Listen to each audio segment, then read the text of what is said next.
Ladies and gentlemen, welcome to season 8 of Inside Insights. I'm your host, Ryan Barry, and I am joined today for just a brief moment by nobody. We have made a change to the show that will have us bidding farewell to our amazing co-host of the last 4 seasons, Patricia Montestioca. Patricia has a super amazing opportunity and big job at Aldor as their Chief Growth Officer. And I'm actually going to be doing some additional content outside of the podcast. So more to come there soon. And so just decided it was a good time to sort of single source the hosting and give us an opportunity to produce more content that can help all of you be more impactful in your jobs, be more customer centric, elevate your game. I just wanted to take a brief moment to show some love to Patricia. Patricia is a personal friend. She's a mentor to me. I think I'm a mentor to her. We've been through a lot together, personally, professionally, and I think we've had a lot of fun and hopefully created a lot of value for all of you in the last several seasons of Inside Insights. So Patricia, I love you dearly, and I thank you for everything. The podcast is going to keep going, and it's going to keep getting better. In season 8, we have some amazing guests lined up. I'm so excited to talk to all of them. And to bring you the value that we promised when we first started this 8 seasons ago, to give you tangible tips and tools that you can bring to your job the next day to help you improve, to give you some inspiration, and to help you elevate your game. Our first guest this season is somebody who I had the chance to get to know relatively recently and is quickly becoming one of my favorite people. She always challenges my thinking. She's a really good sparring partner. She's a great advocate for the customer. She's a great advocate for the insights industry. And she's working at one of the most fascinating companies, in my opinion, in the world that is also doing incredible performance in terms of growth. Bianca Johnston is today's first guest. What a great way to start season 8. Bianca is the integrated campaigns lead for Shopify. If you aren't following her on LinkedIn, what are you waiting for? She's spitting gold every single day. And our conversation is nothing short of exactly what I was hoping to share with you. We talk about everything from being bold, from creating pull in your organization for customer centricity, to how insights should be used throughout the process of making ads and campaigns that drive sales and growth for your company. We had a lot of fun in the process. I hope you enjoy the episode. Thanks, everybody. All right. Hi, everybody. And I'm very excited to have our first episode of the season. Bianca, you don't know this about me, but I'm going to tell you this publicly now. I asked our customer success team, who's badass that I should know? And everybody who works on Shopify account was like, you got to know Bianca. So then I stopped what I was doing. I added you on LinkedIn. And in about 3 seconds, I was like, oh, I know what they mean. So the origin story is the account team that you have at Zappy helped me find you. And I'm so glad they did, because we've had a bunch of fun chats since then. We really have. And I love that. I did not know that. And they're awesome too. So that's really cool. Yeah, big up Zappy account team. We appreciate you. So everybody, we are going to start with something real. How many calls have we had to bail respectively on each other this year? Oh, probably about 3, I think. About 3. This is a shout out to all of you moms and dads out there. So as we have this podcast recording, 2 of my 3 kids are home ill, and both of Bianca's kids are home ill. So if we get told during this episode, 100% of your kids, 66% of mine. And, this episode could get weird. Maybe we both get sick during it. We're going to try our best. We will try not to, but no promises. So at least for those of you in North America, it's been a gnarly virus season, and we see you. We are here despite of it. So I'm very excited for this episode for a variety of reasons. I think like the fact that you're a research practitioner and are working in a marketing organization and are evangelizing and making research accessible, like we need more people like you. So on behalf of everybody, I just want to say thank you for that. Keep preaching, my friend. I really, really appreciate what you do. Oh, thank you so much. Yeah, I am. There's no end in sight to this preaching, so don't worry about that. Good. Okay, good. All right. So I want to jump right in. You work in a marketing department now, correct? Yeah. How do you make market research, which is not a sexy word, consumer insights, which is a sexy word, but sometimes a bit of bullshit because not everything can be an insight. How do you make this accessible, relevant, and in demand inside a marketing department? And I ask you because I think you're doing something that a lot of folks aren't, which is actually driving from a marketing org. And from a lot of the market orientation I've done, there is a healthy percentage of marketing orgs that want to use research to cover their ass or validate a decision they've already made, which is not consumer learning. So how do you do that? Yeah, I mean, yeah. So for a little bit of background on me, like I started my career agency side marketing, found like, learned a lot. It was very scrappy, kind of learned all about the biz, but found it was very fluffy and there was a lot of bullshit. And so that's what drew me to research is like I wanted the concrete, the why. I wanted to understand Interesting. the consumer more and have that concrete data. So then I spent probably 10 years in research and then most made my way over to Shopify, started in their research org, and then from there jumped over to marketing. So I was basically supporting an offline marketing team from a research standpoint and then jumped over that way to the marketing side. So I kind of had this unique vantage point of being sort of semi-embedded on the team I work on now as a researcher, and then coming over and being a marketer. So I kind of had this unique position of seeing both sides of it. And so now coming over to the marketing side, and I'm sort of like a creative strategist. I work with mostly performance marketers. We're in a growth org, so it's all very much performance metrics, Yep. but my job is sort of deciding on the creative that we put into market and creating some integration across the channels.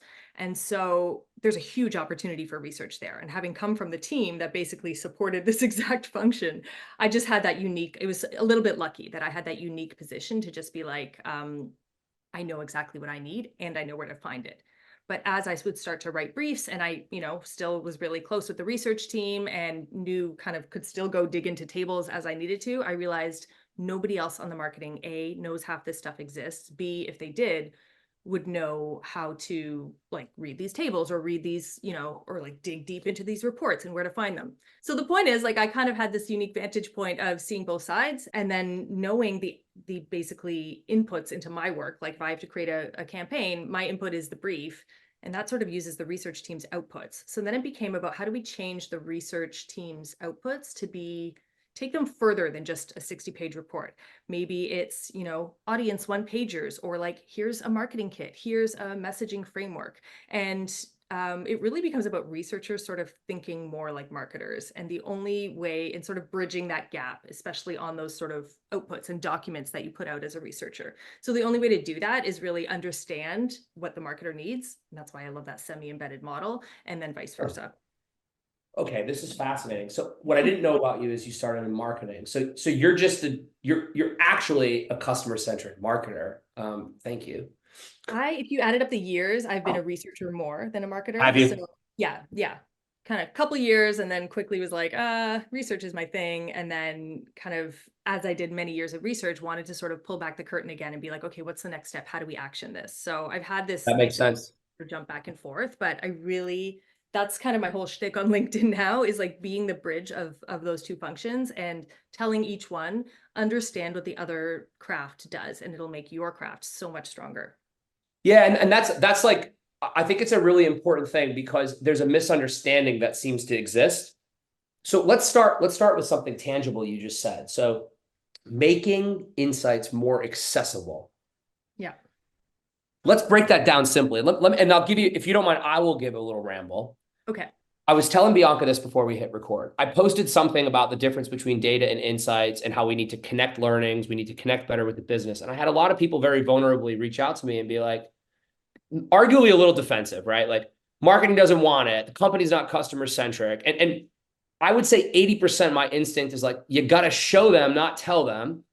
But I also get the tension, right? So can you break down a few examples of show me, not tell me, and how you actually go about making, let's just use a few examples, a user test, a post-launch test, a copy test. How do you make this more accessible to drive action within the business? Yeah, I'll use an example of like a big old meaty brand health study, like a market landscape. I had set one of those up.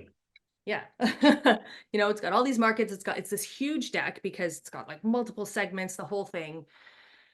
You take them through that in a presentation. Maybe it's a couple presentations, maybe it's a couple of decks. It's so much information. You need to distill it to what are they trying to do with this? So like almost break it down into the tasks. Like what do you go back to those first research and business objectives. Why did we set this up? We're overhauling our messaging framework. That's what we need this for. So when you break up that key drivers analysis into like, here are the messages and the value props that resonate most. It's partner with that marketing stakeholder and say, let's do this together. You're going to lead the effort on like what this framework's going to look like. I'm your data person because I know this research inside out. And I also know all the other research in our insights hub to connect the dots and all the other data sources. So, and so you think about those outputs, and yeah, that 80-page deck or whatever has to be like an artifact for the business perhaps, but then like you break it down and then you get more runway from your research. You break it down into like a one pager that's like this, these are the salient points you need to know for your messaging framework. And this is the like audience source of truth. Like these are specific examples of stuff we've been working on because we've been like overhauling a lot of that stuff.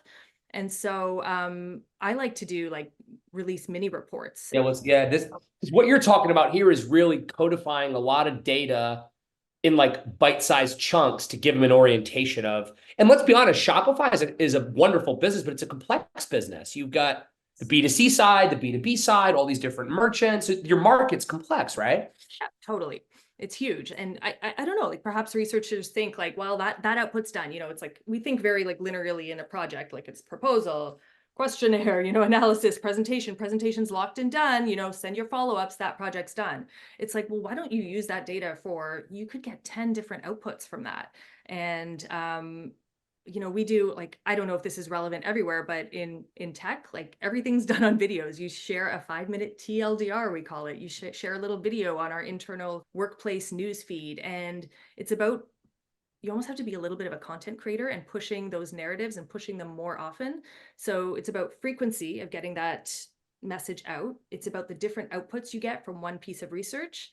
And then that sort of answers the speed thing, because then a marketer isn't waiting for, well, the once a year we do our brand health or the quarterly report. It's like throughout the quarter, you're still getting more mini reports or outputs, for lack of a better word, out there to them to meet the different needs of what they're trying to achieve.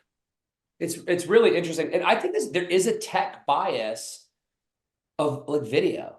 And I don't understand it. Like, so at Zappy, we have a head of BI, and I always joke with him. I'm secretly introverted. He's not secretly introverted. And we engage into each other a lot. He'll send me a Loom video and be like, I thought you should see this. Last one was like, we suck at monetizing innovation. And I was like, ooh, why? And then we iterated like that. And I think there's something really accessible about async communication. Yeah. But I think there's something you say about that I think a lot of people, I'm hoping, really grip onto this master servant thing. I bet nobody asked you to do that. You were like, oh, the best way to engage with these folks is bite-sized, TLDRs, constant. And I think there's like this weird chasm of like, I wait for the brief, I complain about the brief, I do the research, I deliver the research. Yeah, totally. We can keep doing that if we want. And then all of our talent is going to leave research. But, yeah. And there's a desire to not want to overstep and sort of stay in your lane. And I admit this is very like, I work in a company where we don't have those defined lanes, and you can good point. So this might not be relevant to everyone, but I still think other like companies and people can learn from this experience. And I think it becomes if the organization isn't going to allow for it structurally, it happens from the ground up in a relationship, people to people level, because everyone just wants to, at the end of the day, we're all trying to create the best work. So if you exactly partner up as a researcher, partner up with your marketing stakeholder. And the way to do that is, go over and above, like make them look good, share extra value. And it just becomes this compounding loop of impact. Then they'll come ping you more often for questions. And then you eventually become more in a partnership rather than this kind of master servant dynamic. Yeah, that's right. I mean, because like to me, the job, particularly the job of like an insights person, is to be the shepherd of what we know and what culture is. And to your point, if institutionally that's not acceptable, human to human, it's like, hey, did you think about this? Did you see this? Did you read? I mean, let's think about that. We all do that with our colleagues. Like, I mean, how many times today I've sent an article to a person I work with? It's no different, right? Like, yeah, exactly. And not to put all the blame on the marketers either with this marketer servant dynamic. Like often researchers, I've been on a lot of teams, and honestly, I was like this too. We kind of wanted to stay safe behind the curtain, behind the numbers, and not make the big call.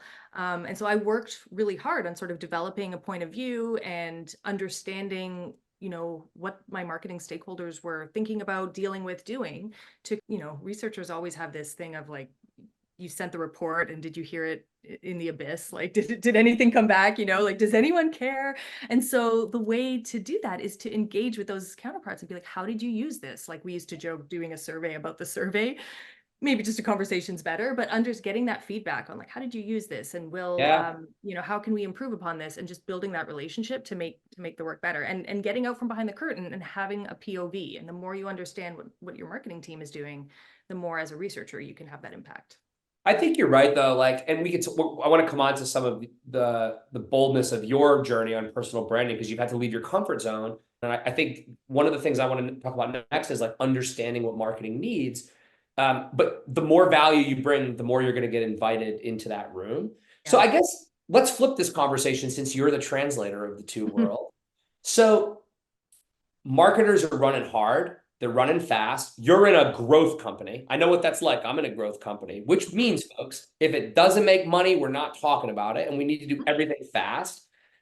So give us a glimpse into your team that you sit on. What are the things that people are actually needing, wanting more of, wanting less of? Like, and you can redact Shopify if you want, but I'd love, like, let's dispel this, because a lot of what you hear is insights is too slow, too librarian, or marketers don't know how to write briefs and they don't know what they want and they only want me to test ads, as an example. Okay, so I sit on a team of all performance marketers. So they're mainly doing the media buys.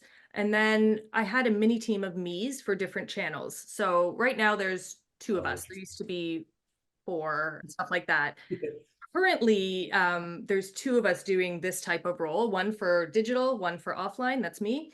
And the role is basically telling all our performance marketers, our channel leads, what to put into market. We figure out what the creative should be. And so and that creative comes from the agency in your world, right? Or who actually creates the spot? I work with an agency on the offline side, but like, stuff is all an internal marketing team. Got it. So like in my world, you're like the content team working with the demand gen team, essentially, who's then responsible for campaign management. And okay, that makes sense. Exactly. And our channel leads, like, they will approve and have input in that creative, but really they're kind of like they're very strategic in that sense, but they have all this other stuff they're doing, all the numbers, all the performance, all the media buying. That's the main bulk of their thing. So that's why they kind of separated that role into having somebody to figure out the creative too. So they're sort of like a nice counterpart, and they will be a stakeholder in this creative, but really it's me. So when you're like, that's why I kind of have like the two brains of it. Like, I'm the person. It's fascinating. I'm both the stakeholder and the sort of like researcher, which is my dream job. So yeah. So anyway, so your question was like, what are they trying to solve? What are they trying to think? All our channels we're stood up on their own. We're very like decentralized, siloed. Which is very, very standard in tech, right? Like, for those of you listening who work in CPG or QSR orgs, you're probably tied to a line of business, but you're really under a regional P&L. Every tech company is oriented by product line. Yeah, that's how it works. Yeah. And our marketing channels are all sort of like quite decentralized as well, because that's solving for speed. But the thing it doesn't solve for is integration of messaging across those channels. So that's sort of what I'm trying to do. And so we have different levels of, like, depending on the channel, access to those insights, or knowledge and awareness of insights and customer centricity and stuff like that. So I'm trying to bring that across all the channels, and I'm trying to answer like really some foundational questions of like, here's one audience like source of truth based on all this research from all these different sources. Here are the big rocks of pillars that we should be talking about, because how it happens now is it's very product led. It's very, because we're a product org, and here are the new releases, here's what we're doing. And we have a generally good sense of our customers, but I'm like, I'm asking the question now to the business, what if it could be, we could 25% better in terms of optimizing this creative? And so what if we could hit more of an emotional connection? What would that do? And so that's what I'm trying to do and that's why, like, we have a great partnership with Zappy, and excited to kind of expand that work this year. And so that comes from like big foundational research and ad testing, and then the cumulative effect of both. Yeah, it's okay. So I want to ask you about something, because I think like the channel I guess spread is fascinating to me, because a lot of research is predicated on linear TV campaigns, and now everything's omnichannel. So you have all the performance data, which is sort of synonymous with we're product led, right? Like, we're going to look at telemetry, we're going to look at behavioral data. you're bringing in market orientation and primary data. So I guess how do you think of connecting those two things in your world? Because like it strikes me that the performance team, their love language is engagement, clicks, leads, revenue. Yep. But what I'm hearing you say is I also want to build our brand and be more consistent with our distinctive brand assets, which we all know will help to more sustained growth. Yeah. Yeah, how are you using those two muscles? It's fascinating to me. Yeah, we are, even in our offline channels, we're very performance driven. We look at performance metrics and we just see numbers and conversion rates, Right. but nobody ever knows why. Oh, but why did that ad do well? Because when you're A/B testing a couple of ads, video ads on YouTube, there are so many variables Exactly. as to why something worked and why something didn't. And then people go and make a conclusion. Well, this one worked because it had, humor, but maybe it was just the actor or the music or something else. Right. So we can't, Right. so that's why that's how we bring together the performance data and the research. The performance data is the what result did this have? The research tells us the why. I like what you're saying. So you basically use your market orientation and your research to bring why to the results that happen. And then is it safe to jump to the conclusion that you then codify that back into your briefs of Absolutely. Absolutely. Yeah. and I think that's something, and I want to switch gears and talk to Bianca about like the process of creative development for a sec, but like as time to live or as cost of production goes down, our world's going to change a bit. We're not going to have as much time. Yeah. And so I think it's okay to see what happens and then research why, even if it's after the fact, because to your point, you're launching a bunch of campaigns across a litany of channels, right? Yep. Yep. And that's why, yeah, sometimes we don't have time to test before. Like we've done an early stage test, like at a storyboard or something like that. And then there's no time to retest, or we felt confident enough, or whatever the reason is. We'll still run it even when it's live, because it does give us that valuable why. Yeah. And then you can sort of say to the agencies, hammer more on humor if that actually is the thing, right? Yeah, exactly. Okay. So let's bring everybody into a little bit of our rant we were having before we hit. We were talking about, well, I'll be honest, we were talking about the Super Bowl and how most of the ads are going to be not that good. And just because you can reach a lot of people doesn't necessarily mean that you're going to improve advertising. And Kim on my team, one of my colleagues, she did a longitudinal analysis of Super Bowl ad effectiveness, and the punchline is it's not improving, and it's still average. And now this is the rant Bianca and I were having, that how much of the ads were shot, produced with a fancy celebrity and shipped. The answer is a lot of them, and not everybody, right? So let's talk about how creative development should work a little bit from your perspective. You have a blank canvas. Like how should the process actually go, knowing the dynamics we were just discussing around you? Yeah, the main thing is test early and often. And so the earlier you get in there, the more value you're going to get. So we were talking about that, napkin idea, and at the concept stage, especially if you're choosing between concepts, and that will help you do something or potentially do something bolder rather than scrapping that idea off the chart because like somebody's not going to like it at the senior level. So start at the very early concept stage, test again to optimize at storyboard stage. And then like so much changes obviously from a storyboard stage to a rough cut. So do it again at a rough cut stage. And there you're doing final tweaks, making sure nothing's offensive, making sure if there's anything weird about the casting or, or like the music selection or whatever it is that you can tweak that then. So test early and often is the way to Yeah, and I think like I want to double click on the napkin thing. I'll share a little bit of my story on this. Like I spent a lot of time trying to identify what creatives would like with advertising research, because I think for years it was, we don't trust those creatives. Let's green light them. Let's red light them. Let's tie bonuses to it. And so there's like this, I would say quite a bit of like negative energy. Like I went to Cannes last June, and research is in the corner talking about IPA effectiveness, not like on the main stage, Right. And I remember we were interviewing a bunch of creative directors, and a lot of them were like, dude, I want to test my ideas that I put on a napkin. That's what Bianca was talking about. And you think about that, how many creative territories get left without ever seeing them because of perceived politics? It won't work. We've always done it this way. And so I think particularly in a world where production costs are going to go down, media placement's going to be more accelerated, just spending time on the concept alone would be better than waiting till it's finished, right? So it's something that I'm really passionate about, but I do think it's hard for businesses to build in that time and that muscle. Why do you think that is? I think there's a perception, well, research in general, that it takes long and is super expensive. And Mm, that's not true, especially if we compare the cost of producing an ad that ends up being quite subpar and the media spend on top of that. yeah. This is the cost of an extra round of research. It's nothing. So I think it's a perception and an education thing, really. Yeah.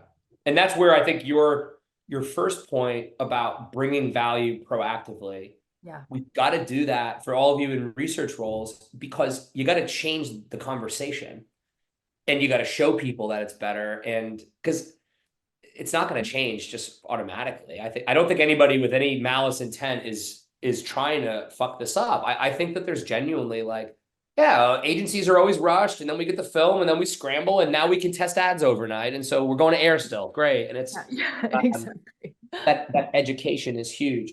All right, so this is how I got to know you because I read all your content before we got to talk. So you are out there, you're sharing your view, you're educating people. And I know this just from talking to you, that was an intention you set, but wasn't like naturally you. And so I guess talk to me a little bit about how you decided, like, look, I'm going to start to advocate for being this bridge between insights and marketing. And just take us a little bit on that journey. Because I know personal brand has like a whack connotation, but like yours is real and you've got a following. I'm one of your followers. I'm one of your Thanks.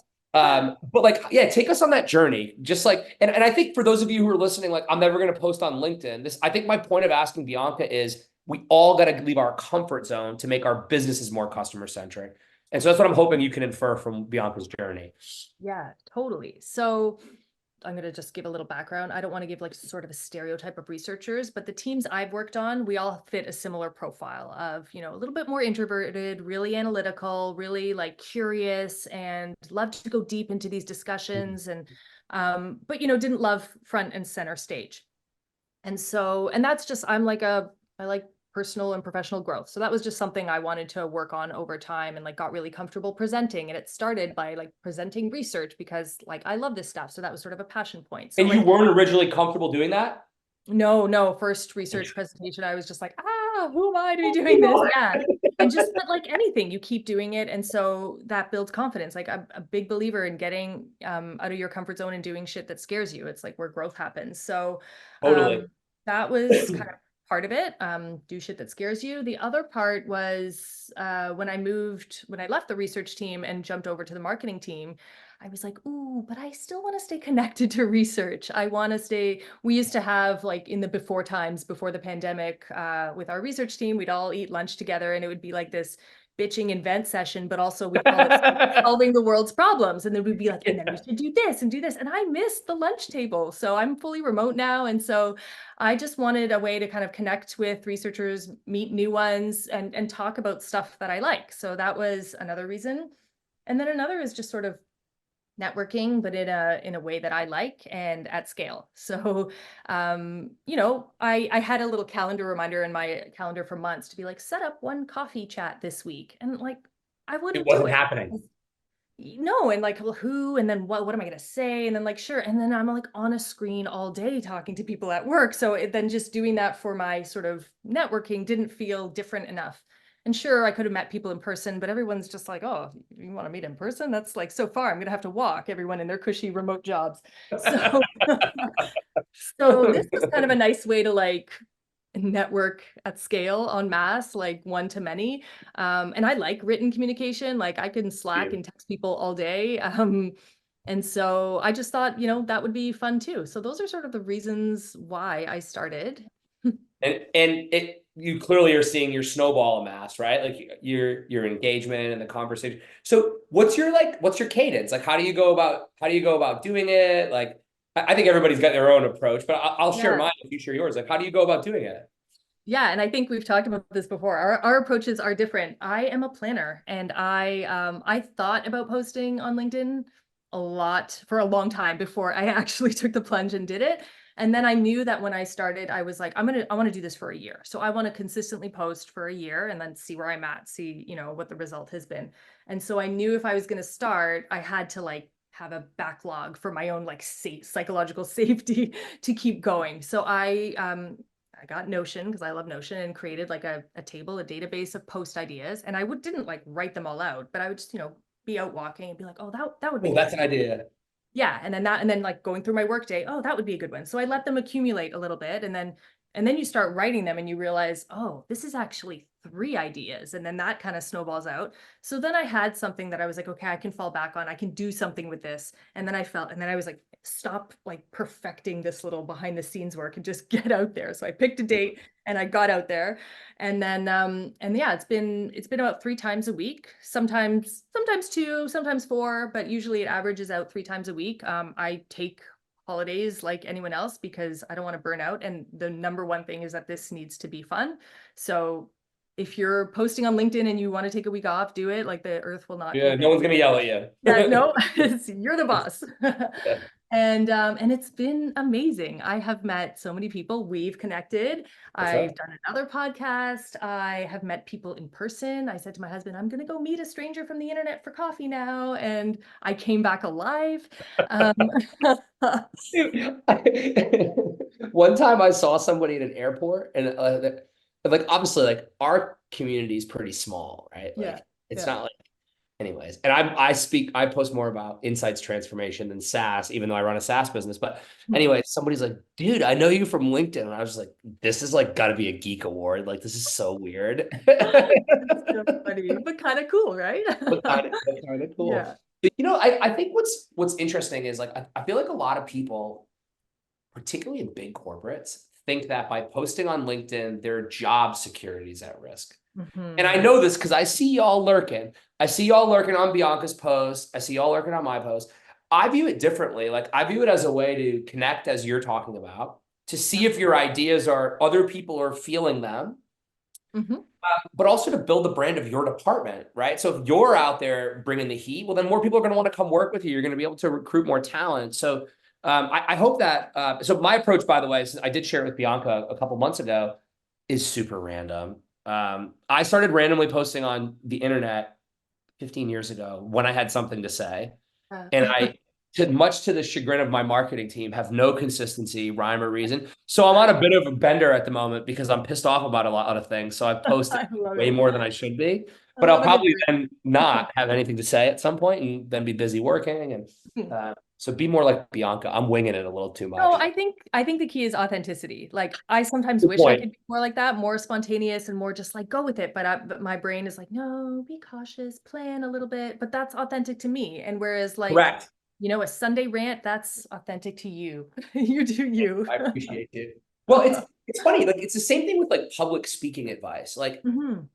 you can read or watch YouTube videos about, tips to speak. And like we're all trying to get better at Yeah. storytelling. We're all trying to get better at navigating a room or what everybody's executive coach says, executive presence. Yeah. And the reality is everybody's different. So like, and I think for me, authenticity is like a real thing. Like I don't want to be ghostwritten for. I want to Mhm. like say what I think. Yeah. But my approach, so like Julio Franco, who's our chief customer officer here, English is his second language. So like there's an extra cognitive load for him there, but he does power poses before he speaks. Nice. Some people write down notes. I just won't talk about stuff I don't know about because then I can go up there and just wing it. Yeah, yeah. Like, I always find it interesting because like you can't really give people advice on that topic simply because it's what's best for you, right? So like True. I always try Yeah. to ask these questions on the podcast because like at least someone might see their truth in you and what you're saying, right? Yeah, yeah. My hack there is I memorize like the first couple lines and then I just know for every slide, know Oh, what you want to interesting. say, but not how you want to say it, because then you'll stick to your script. But the only time I stick to a script is like the first two You're like lines. opener. Yeah, yeah, just to like my warm-ups, just so I don't like freeze on that. And then everything else, I'm like, that'll flow because I know what I want to say. Because you know what you're gonna say. Yeah, I guess. Do I have any? I get nervous before I public speak, Oh, like me too. Yeah. like super nervous. Like Yeah. and I've done it a bunch of times. I had to. This is actually a crazy story. I had to take a flight to London a couple weeks ago, and I was presenting to like half our company, Mhm. and I purposely planned to land the day before. Yeah. Of course, this is what happens in January and February in North America. Your kids get sick and your flights get canceled. So that Yeah, didn't of happen. course. So I went from a red eye to presenting in front of like all of my Oh, colleagues. And I don't know geez. about you, but presenting in front of your colleagues is way more stressful than strangers. Because they can call bullshit, right? They're like, Yeah, they know, yeah, exactly. it's like, You so I'm can't run not away good enough from to them go, oh, after. yeah, They like, know oh where shit, you've I been. can. Anyways, and so my hack is when I'm nervous, I'll crack a joke. Right. I'll engage, and it helps me like forget Yes. that I'm literally freaking out behind the scenes. So I want to talk to you about one more thing. Mhm. Insights people. One more time, but with a different slant. A lot of insights organizations are shrinking. A lot of people are looking for different roles. There's a lot of talk of democratization, which I personally think if insights people own orientation, democratization is good. I know Yep. why it's hard. Yep. What's some advice that you have for people beyond some of the stuff we've been talking about of like where they can elevate their game to make their careers more relevant? And just to couch my ask, I believe customer-centric businesses win. And I think insights people are the key people who understand psychology, consumer behavior, statistics, and data. And I'm terrified that as much as we've talked a lot about AI and data, I'm terrified of homogenous marketing. I'm terrified of like short-termism. So like give people some advice so that we can avoid that shit because no one wants to live in that world. The first two things that come to mind are very relevant to what we talked about, and For that is real. understanding, the marketing and the stakeholders and exactly what they're trying to solve, so that you can make yourself way more relevant and valuable to them. Number one, and number two, that's another reason to build your personal brand on LinkedIn. Right? You like opportunities. It's gonna, and then you're sort of, I follow this one. LinkedIn is one of the platforms where there's a lot more talking about LinkedIn on LinkedIn. Like there's people about how to do LinkedIn on LinkedIn. Here's how to Yep. post on LinkedIn. And so, but a lot of those, creators are really valuable. And I follow a coach who always talks about being the CEO of your own career.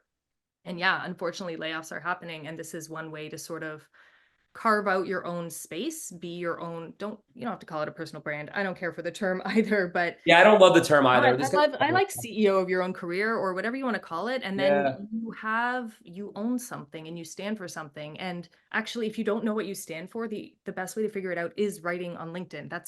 Helps clarify your thinking. It helps elevate your writing, all this stuff. So yeah, that is one of my pieces of advice. Yeah, it's funny you say that. Like, I would say half of the things I post on LinkedIn are I have an idea. Mhm. And ironically, the data from my tribe helps me determine if I'm Yeah. alone, if I'm full Yeah, of shit, or if it's really striking a chord. totally. Yeah, that's the Literally, like, feedback. Yeah. yeah, it's a How feedback you'll loop. know is putting it out there, even if it's scary. Yeah, and it can be like, am I going to Yeah. sound like an idiot? Or, Patricia always says, lay the egg, just lay the egg. And it's like this thing she says to like give herself, Yeah. confidence. So I guess on this topic, since we've covered a lot of it, there's a software takeover, there's a data takeover, an AI takeover, but still a premium for storytelling and thinking. Now, you happen to be somebody who's comfortable, strategic storytelling, running a survey on Zappy, running a survey somewhere else. How do you, I guess, help people sense make that? Because I still feel like there's a lot of fear of like, if I use technology to do my job, therefore I won't be strategic. Yet Mhm. every time I meet somebody who's killing it, it's like the exact opposite. But I can see where people's trepidation comes from, but maybe make some sense of that for people of how Yeah, they can use software to their advantage. I just think that the tech and the software is all about do the things that are tedious and like free up your time to work on the bigger strategic things. There's no shortage of things to do, and the biggest, meatiest, funniest, funnest problems to solve are the strategic ones. So Real. and that's what the computers and the machines like can't do very well. So use them to your advantage to free up your time to do the bigger, better stuff and the more impactful stuff.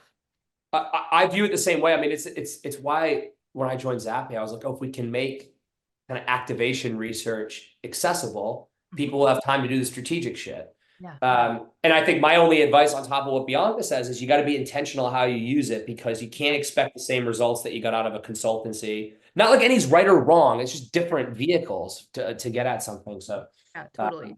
Oh my God, we didn't get sick during our conversation. Yay, we did it. All right, so folks, thank you for listening. We're going to switch back into parent mode. I'm going to see if my daughter Blake's all right. Although my wife's been a hero today. She's been cleaning all sorts of gross things around this house. Yeah, my husband's been managing it too. So Shout I out to think our I got to significant tag in others. now. Yeah. This is It's always really fun to talk fun. to you. I'm glad we get to share this with the audience. Thank you for listening, everybody. Thank you, Bianca. Thanks so much, Ryan.